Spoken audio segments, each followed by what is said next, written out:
Hello வணக்கம், யார் பேசுகிறதுங்க? வணக்கம், நான் விருதுநகர்லேருந்து செல்வி பேசுகிறேன்யா. வணக்கங்க, நல்லா இருக்கீங்களா?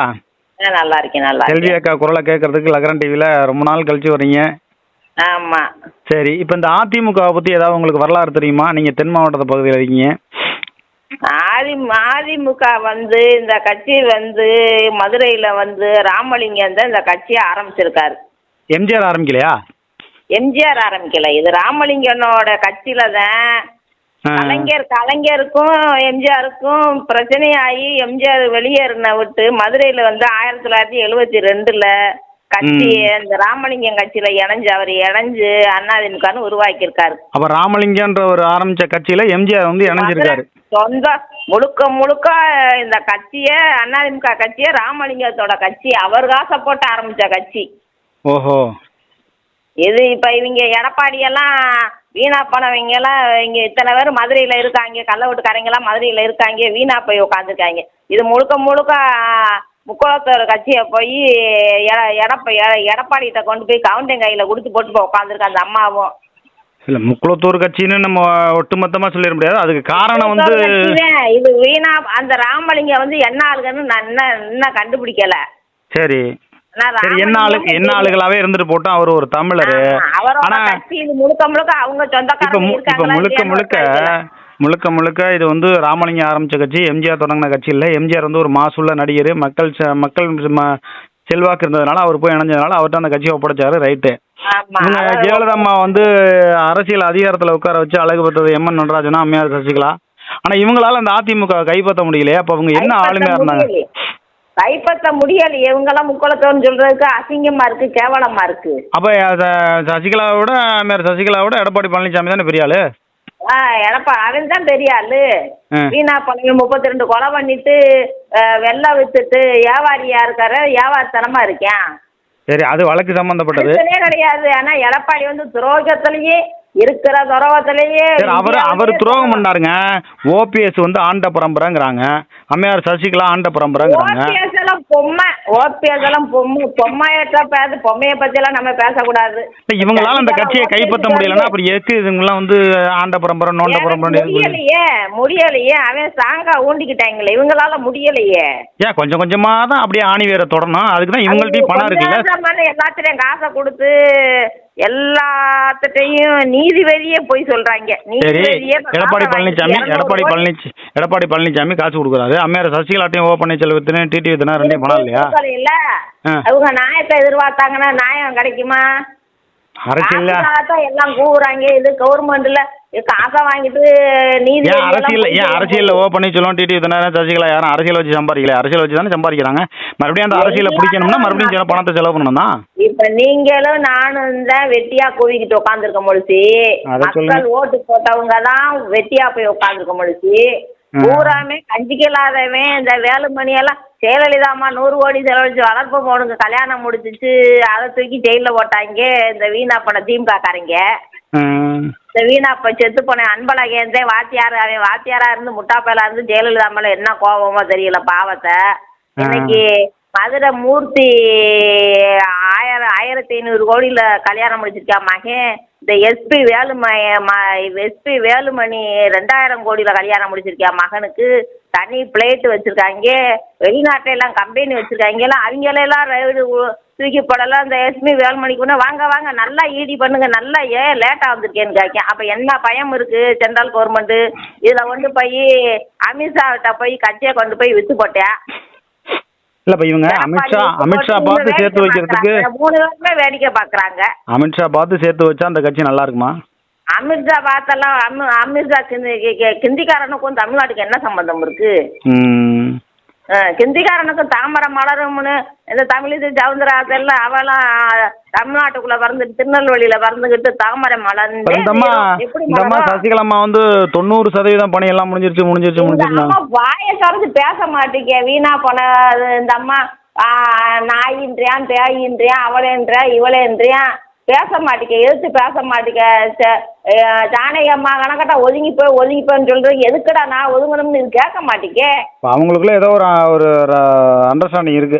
பூரா காசை கொடுத்து விலைக்கு வாங்கி வச்சிருக்கேன். இவங்க கூட சும்மா இருங்க. இப்ப நாளைக்கு மே மாசம் 2ஆம் தேதி மீட்டிங்ன்றாங்க. மே மாசம் 2ஆம் தேதி எல்லா பயலும் பூராமே அப்படி போனா விட மாட்டாங்க, மக்கள் விட மாட்டாங்க. அது மே மாதம் 2ஆம் தேதி தான் எல்லாத்துக்கும் எல்லா எம்எல்ஏவுக்கும் எல்லா மாவட்ட செயலருக்கெல்லாம் சூட் கேஸ் கொடுக்குறாராம் எடப்பாடி.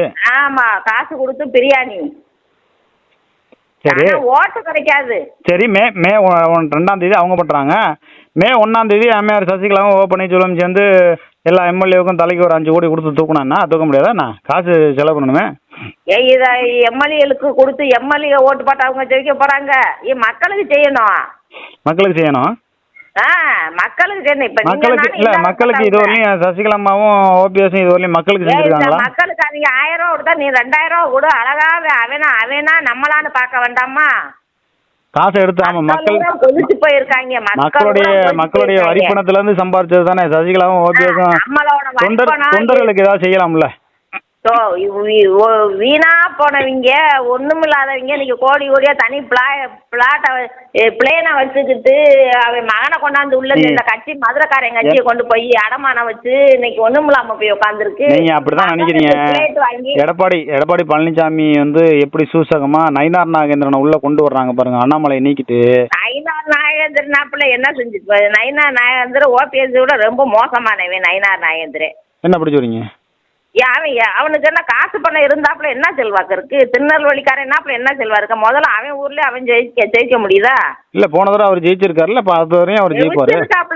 போன தடவை கூட்டணியா இருக்க போய் ஜெயிச்சாங்க. இப்ப தனியா நின்று ஜெயிக்க சொல்லுங்க பாப்போம். பிஜேபில இருந்து பிஜேபி தனியா நிக்க முடியாதுங்கிறதுனால தானே அதிமுக முதுகெலும்பு ஒடிக்குது மேல ஏறி உட்காந்துக்கிட்டு. இது அம்மா கிடையாது, இவன் எடப்பாடி அம்மா கிடையாது, எம்ஜிஆர் கிடையாது. நீங்க எடப்பாடி பழனிசாமியே தான் திட்டுறீங்களே தவிர எடப்பாடி பழனிசாமி நல்லவர் கெட்டவர் அது அப்போ அந்த விஷயத்துக்குள்ள நம்ம போக வேண்டாம். நம்ம ஏற்கனவே பல தடவை பேசிட்டோம். ஆனா இவங்க சசிகலாவும் நம்ம வஞ்சி என்ன செய்ய, சசிகலாவை வஞ்சி என்ன செய்ய, ஓபிஎஸ் வஞ்சி என்ன செய்ய? சசிகலா தான் வெளியேற்றி விட்டாங்க, ஓபிஎஸ் வெளியேறி அவங்க வழியத்தான் பார்த்துட்டு போகணும். அவன் தான் சேர்க்க மாட்டேன்னு சொன்னா தீபாவளிக்கு இந்த அம்மா தீபாவளிக்கு ஒரு 60 எம்எல்ஏவுக்கு தலா 1 கோடி கொடுத்துருக்காங்க. அந்த 60 கோடியை அதிமுக தொண்டர்களுக்கு பொற்கிளி மாதிரி எப்படி திமுக கொடுப்பாங்களா? அது மாதிரி மாவட்டம் இருக்கு, 38 மாவட்டத்தில் இருக்கு. ஒவ்வொரு மாவட்டத்துக்கு இப்படி நல்லது செய்யட்டுமே. 1 கோடி கொடுத்துருக்காங்க. அதை தொண்டர்களுக்கு கொடுக்கலாம்ல அந்த அம்மா. அதை இல்லாதவங்களுக்கு இருக்கிறவனுக்கு எதுக்கு செய்யணும்? இருக்கிற பிச்சைக்கார பைய வாங்கி தின்ட்டு அவன் அவனு நாளைக்கு வேலை செய்யறது தொண்டரு, ஓட்டு போடுறது தொண்டர். வாங்கிட்டு அவங்க என்ன விசுவாசமா இருக்க போறாங்க? ஒரு விசுவாசமும் கிடையாது. நன்றி விசுவாசம்னா என்னன்னு தெரியாது. சுயநலம் பிடிச்சவங்க பூரா இருக்கிறவங்க பூரா மந்திரியில இருந்து கவுன்சிலர்ல இருந்து எம்பில இருந்து எம்எல்ஏல இருந்து பூரா சுயநலம் பிடிச்சவங்க. இல்லாட்டாலும் பொம்பளையில பார்த்து பேசுவாங்களா, தப்பா பேசுவாங்களா? நான் என்ன சொல்றேன்னா, இப்ப நம்ம அந்த சின்னம்மா அந்த அம்மா சசிகலா அம்மா ஓபிஎஸ் எல்லாம் இருக்காங்களா, அவங்கள நம்பி தங்க மகன்னு போறாங்க, சின்னம்மான்னு போறாங்க. அவங்கள நம்பி போறவங்களுக்காவது ஏதாவது கூப்பிட்டு ஒருத்தவங்களுக்கு வீடு கட்டி கொடுக்குறதோ ஒரு கல்யாணம் காது குத்துக்கு ஏதோ செஞ்சு அவங்களையாவது காப்பாற்றி விடுவாங்களா? அவங்களையும் நடுத்தரவில் விட்டுருவாங்களா? ஏதோ ஆண்டவனுக்கு தான் வெளிச்சம். அவங்கள நம்பி போறவங்களுக்கு என்ன செய்யறாங்கன்னா ஆண்டவனுக்கு தான் வெளிச்சம். நாட்டுக்கு நல்லது செஞ்சவங்களுக்கு மக்கள் ஓட்டு போடுவாங்க. ஓட்டு போறது செம்பரியாட்டு கூட்டம். பிஜேபி 110 சீட்டு கேட்கறாங்களாம். நாங்க டிடி கொடுத்துறோம். 110 சீட்டு ஒத்த சீட்டு கூட ஜெயிக்க மாட்டேன். ஒரு நிமிஷம் இருங்க. இப்ப பாமகவுக்கு ஒரு 30 சீட்டு, தினகரனுக்கு ஒரு 10 சீட்டு, ஓபிஎஸ் சசிகலாவுக்கு ஒரு 5 சீட்டு, மொத்தம் ஒரு 50 சீட்டு கொடுத்து மொத்தம் ஒரு 60 சீட்ல பாஜக நிக்க போதும். 60 சீட்ல பாஜக நின்னா எத்தனை தொகுதி ஜெயிக்கும்? ஓபிஎஸ்க்கு மானம் இல்ல, சூடு இல்ல, சொரணம் இல்ல. ஓபிஎஸ் தனியா நின்று 4 லட்சம் ஓட்டு வாங்கின ஓபிஎஸ்க்கு பலாப்பழத்துல ஓட்டு வாங்கினதுக்கு என் சுயேட்சா நின்று ஜெயிச்சு போ. ஆமா, பிஜேபி நீ நிப்பாட்டு 234 தொகுதியில நீ ஆள நிப்பாட்டு. உனக்கு சாவா பழப்பான்னு கேட்டு நீ மொத்தத்துல ஓ பன்னீர்செல்வம் குருமூர்த்தி பேச்சை கேட்டுக்கிட்டு தான் தர்மயுத்தம் பண்ணினாரு, எல்லாமே பண்ணாரு. கடைசியில ஓபிஎஸ் வீணா பண்ணவேன், குருமூர்த்தி வீணா பண்ணவேன். அவன் ஐயப்பைய அவன் ஐயன் நமக்கு என்ன செய்வான்? பாப்பனாரு என்ன செய்வான்? ஆனா ஓ பன்னீர்செல்வத்தை கை கழுவி விட்டுட்டாங்க போல.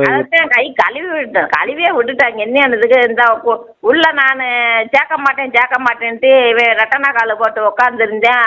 ஆட்சியிலையும் பங்கு, அதிகாரத்திலையும் பங்குன்னா கடைசியில 4 நாள் அவுட்டு போட்டு இப்ப எதுலையுமே பங்கு கிடையாது, கூட்டணி மட்டும்தான் பங்கே கிடையாதுன்ட்டியா. இப்ப என்ன பிஜேபிக்காரன் ஒண்ணுமே வாயை திறக்கல, எவனுமே வாயை திறக்கல. அண்ணாமலை தூக்கிட்டு நயினார் நாகேந்திரனை போட்டாப்புல, முக்குளத்துல போட்டாப்புல பிஜேபி ஜெயிக்கும். அவங்களுக்கு அந்த எண்ணம் தான். நயினார் நாகேந்திரனை கொண்டு வந்தா முக்குளத்தூர் அந்த சமுதாயத்தை சார்ந்தவர் தென் மாவட்டம் ஒரு ஓட்டை கூட இப்ப வேலை பார்க்கறதுக்கு யாருக்கா? பிஜேபி நல்லா வளர்ந்துருக்குக்கா. பிஜேபி வளர்ந்துருக்கும், ஓட்டு மக்கள்ல ஓடணும். ஓட்டு போட மாட்டாங்க. ஓட்டு கூட்டத்தை வச்சா வளர்ந்துருக்கு, கூட்டணியை வச்சு வளர்ந்துருக்கு. கூட்டத்தை வச்சு வளரல, கூட்டணியை வச்சு இப்போ வந்து முக்குளத்தூர் ஓட்டை எடுக்கணுங்கிறதுனால தான் நயனா நாகேந்திரன் உள்ள கொண்டு வர்றாங்க. மற்றபடி ஒரு முக்குளத்தூர்ல உள்ளவங்களுக்கு கனவுதான். நயனா நாகேந்திரன்ல யாருக்குமே எதுவுமே செய்யலை, எங்க ஏரியாவுக்குள்ள ஒன்று கூட செய்யலை. ஓபிஎஸ் மாதிரி தான். ஆமாம். இந்த அம்மாலாம் ஏன் அந்த சசிகலா அம்மாலாம் எதுக்கு இன்னும் பிஜேபியவே நம்பிட்டு இருக்காங்க? ஆள் இல்லை, உங்களுக்கு நம்பர் இருந்தா கொடுங்க, அந்த அம்மாட்ட நான் பேசுறேன். அந்த என்ன பேசுவீங்க ஃபோன் பண்ணி பேசுனீங்கன்னா? எம்மா நீங்க இப்படியே மௌனமா இருக்காதீங்க, வீர வேலுநாச்சியார மாதிரி இருங்கம்மா. சாட்டை எடுத்து சொல்லட்டுங்கம்மா. இப்ப வீணா போய் கவுண்டன் கையில கொடுத்து போட்டு இப்ப கெஞ்சிக்கிட்டு உட்காந்துருக்கிறதுக்கு இது அழகா? உங்களுக்கெல்லாம் இது அழகா நல்லா இருக்கான்னு கேட்போம். இவ்வளவு நாளா சாட்டையை சொல்லட்டாதவங்க இனிமே சாட்டையை சொல்ல போறாங்கன்னு நினைக்கிறீங்களா? மக்களுக்கு செய்யுங்க, நீங்க முக்குளத்தூர் மக்களுக்கு நல்லது செய்யுங்க. நீங்க அரசியல் நீங்க வேணா உங்களுக்கு ஃபோன் நம்பர் எதுவும் கிடைச்சிச்சுன்னா வாங்கி தரேன், நீங்களும் முயற்சி பண்ணுங்க. நீங்க இன்னொன்று சொல்லுங்க ஐயா, நீங்க வந்து இப்போ வந்து எஸ்டிபிஐ கட்சியெல்லாம் பார்த்தீங்கன்னா ஆம்புலன்ஸ் வாங்கி விட்ருக்காங்க, ஒரு 100 ஆம்புலன்ஸ் தமிழ்நாடு ஃபுல்லாக. அது மாதிரி முக்குளத்தூர் ஆம்புலன்ஸ்னு ஒரு 100 ஆம்புலன்ஸ், முக்குளத்தூர் மண்டபம் கல்யாண மண்டபம்னு சொல்லி ஒரு 100 மண்டபம். எல்லாரும் ஒரு 50,000 கல்யாண மண்டபத்துக்கு செலவாகுதுன்னா ஒரு 25,000 கட்டி திருமணம் பண்ணிக்கலாம்ல. ஐயா 50,000 இது பண்ணி எல்லாம் வாங்க வேண்டாம். இது எத்தனை பேர் இன்னும் வீடு இல்லாம இருக்காங்க, இன்னும் கஷ்டப்படுறாங்க. வீடு கட்டி கொடுக்கலாம். நகை விற்கிற 1 லட்சம் போயிடுச்சு. நகை ஒரு கிராம் 10,000 ரூபா விற்கிது. வாங்க முடியாம, கட்டி கொடுக்க முடியாம, படிக்க முடியாம 40 வயசு வரைக்கும் பொம்பளை பிள்ளைய வச்சிருக்காங்க, பொண்ணு கொடுக்க மாட்டேங்கிறாங்க. கஷ்டப்படுறவங்களுக்குலாம் வந்து ஓபிஎஸ் அம்மையார் சசிகலா அவங்க எல்லாம் செஞ்சாங்கன்னா அவங்களுக்கு மக்கள் சக்தி வந்து திரண்டு வந்துடும்ல. இந்த மகன் 2 மகன் இருக்கேன், ஊரா போய் சாமி போடுறவங்க, ஊரா போய் போட்டு கொடுத்து சாமி கும்பிடுறாங்க. ஓபிஎஸ் மகன் ஊரா வந்து இல்லாதவங்களை பார்த்து ஒரு கணக்கெடுத்து நம்ம ஆளுகள்லாம் யார் கஷ்டப்படுறாங்க அப்படின்னு ஒன்று சேங்க. அந்த போய் அது வீணா போனவங்க அந்த எசைக்கராசாட்டை கேட்டாலே சொல்லிடுவாப்புல முக்கோணம் எப்படி இருக்குன்னு. சாதிய கணப்படுத்தாலே அதிக தென் மாவட்டத்தில் இசைக்கராஜா தென் மாவட்டத்தில் வளர்ந்துட்டு வராரு. ஆமா, சாத்தூர் வரைக்கும். சாத்தூர் ராஜாவளி இப்போ எங்கள் ஊரில் வத்திராப்புல நல்லதாங்காவில் இடிச்சு போட்டாங்க. அதுக்கெல்லாம் பேட்டி கொடுத்துக்கிட்டு இல்லை, இன்னும் கோயில் யார் இடிச்சானே இன்னும் கண்டுபிடிக்கல கவர்மெண்ட்டுக்காரன். சரி, இப்போ எல்லாம் அதிமுகலாம் ஒன்றா இணையறதுக்கு வாய்ப்பு இருக்கா இல்லையா உங்களுக்கு? ஒன்னாலாம் இணைய அவன் இவங்க இணையறதுக்கு ரெடியாக இருக்காங்க. அவன் இணைஞ்சா அவனுக்கு பதவி போயிடும். மகனும் சம்மந்தியும் ஈடியில் சிக்கியிருக்காங்க. அவங்கள காப்பாத்துறதுக்காகத்தான் அவனாப்புல இப்ப நல்லதாங்கும். இப்போ அவர் வந்து எதிர்கட்சி தலைவராக இருந்தா போதும்னு நினைக்கிறாரு. எதிர்கட்சி தலைவராக இருந்தா போதும்னா நின்று தேனியில நின்று ஜெயிக்கணும்ல. யாரு? ஓபிஎஸ் தான். ஓபிஎஸ் ஜெயிக்க முடியாது. சொந்த தொகுதியிலே ஜெயிக்கணும்ல. பூரா ரெட்டால பூராமே அங்கேயே இவன் தங்க தமிழ்ச்செல்வன் தேனியில நின்று எம்பி ஆகிட்டேன்.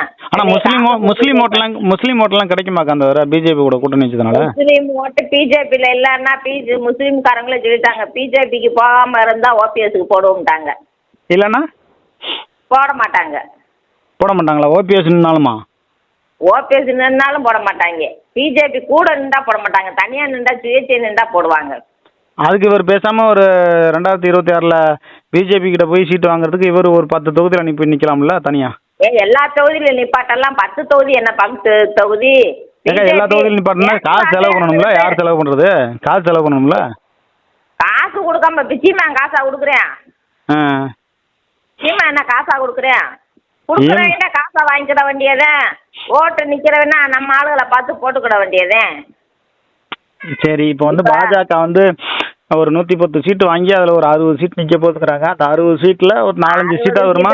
ஜெயிக்கிற மாட்டாங்க. 60 சீட்டெல்லாம் அவங்க கனவு, பெரிய கனவு பிடிச்சிடலாம், தமிழ்நாட்டில் காலம் ஒண்டிடலாம்னு நினைக்கிறாங்க பிஜேபிக்காரங்க. பிஜேபிக்காரன் என்ன செஞ்சிருக்கேன் தமிழ்நாட்டுக்கு? பிஜேபி தமிழ்நாட்டில் காலம் ஊனிருச்சா இல்லையா? காலம் ஊண்டி 4 சீட்டு வாங்கினாப்புல போதுமா? என்ன செஞ்சுருக்காங்க இந்த 4 சீட்டுக்காரங்களை? என்ன நயனா நாகேந்திரன் என்ன மக்களுக்கு செஞ்சுருக்கேன்? நயனா இவ வானதி சின்னாலும் கோயம்புத்தூர்ல அதை செஞ்சிருக்கேன் இதை செஞ்சிருக்கேன்னு பேட்டி கொடுக்குறேன். நயனார் ஒரு பேட்டி கூட கொடுக்கலையே, என் மக்களுக்கு இதை செஞ்சிருக்கேன் அதை செஞ்சிருக்கேன்னு. ஆமா, தொகுதிக்கு ஏதாவது செஞ்சிருக்கேன்னு ஒரு பேட்டியும் வரல.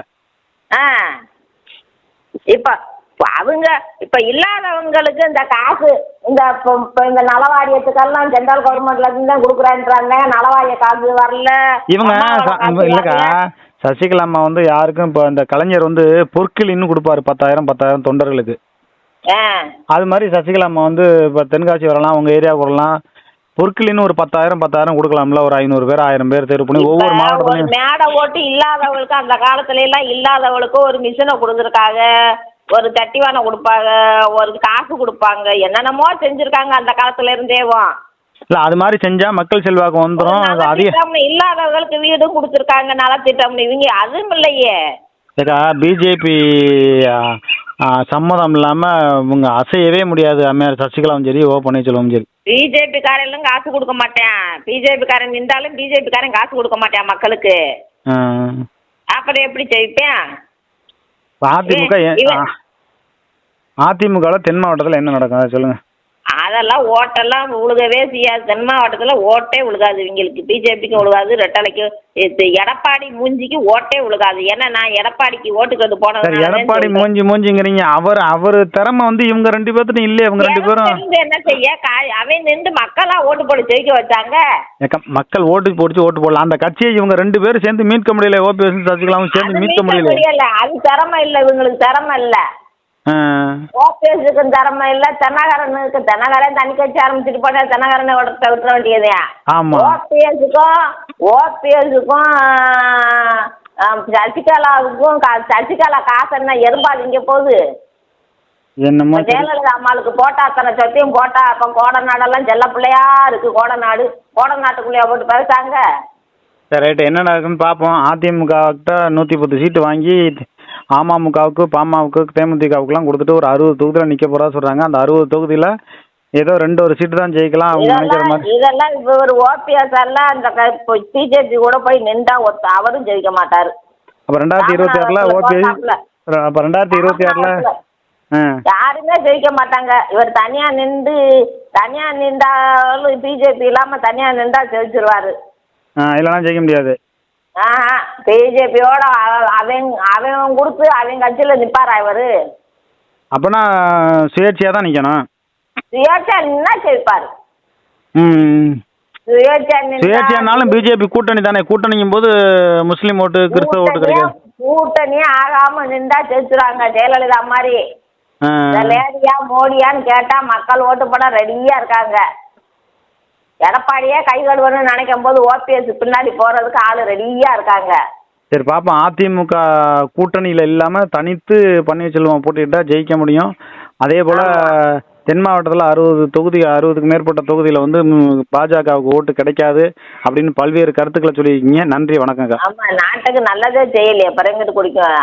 ஆக்கக்கூடி இந்த ரெட்டலைக்கு வீணா பண்ணவே வைத்தறிச்சலா இருக்கு. நான் கேள்விப்பட்டதுல இருந்து ராமலிங்கம் கட்சியை வீணாக்கிட்டு உட்காந்துருக்காங்க. எம்ஜிஆர் ராமலிங்கம் கட்சி ஆரம்பிச்சு எம்ஜிஆர்கிட்ட கொடுத்து, எம்ஜிஆர் ஜெயலலிதா கொடுத்து, ஜெயலலிதாட்ட இருந்து பிடுங்கி எடப்பாடிகிட்ட கொடுத்து, எடப்பாடி வீணாக்கிக்கிட்டு உட்காந்துருக்கேன். கவுண்டிங் கட்சியா போயிடுச்சு. இப்ப கடைசியில கவுண்டிங் கட்சியா போயிடுச்சு. பாப்பா ராமலிங்கமோட ஆத்மாவும் எம்ஜிஆரோட ராமலிங்கத்துக்கு தான் அந்த கட்சிக்கு சொந்தம். அதான் மதுரை ராமலிங்கமோட ஆத்மாவும் எம்ஜிஆர் ஆத்மாவும் இவங்க 3 பேர்த்தோட ஆத்மாவும் என்ன செய்ய போகுதுங்கிறத பொறுத்து வந்து பார்ப்போம். நன்றி, வணக்கம். நல்லா அவங்க 3 பேர் ஆத்மாவும் முழுக்க 3 பேர் ஆத்மாவும் ராமலிங்கம் அந்த எடப்பாடிக்கு கூலி தண்டனை கண்டிப்பா எடுப்பா. பாப்போம் என்ன நடக்க போகுதுன்னு பாக்குங்க. கொடுக்காரா இல்லையா, என்ன நடக்க போகுதுன்னு பாப்போம். ராமச்சந்திரன் கொடுக்காருல, ராமலிங்கம் கொடுப்பாரு. என்ன நடக்க போகுதுன்னு பாப்போங்க. நன்றிக்கா, நன்றி, வணக்கம். நன்றி.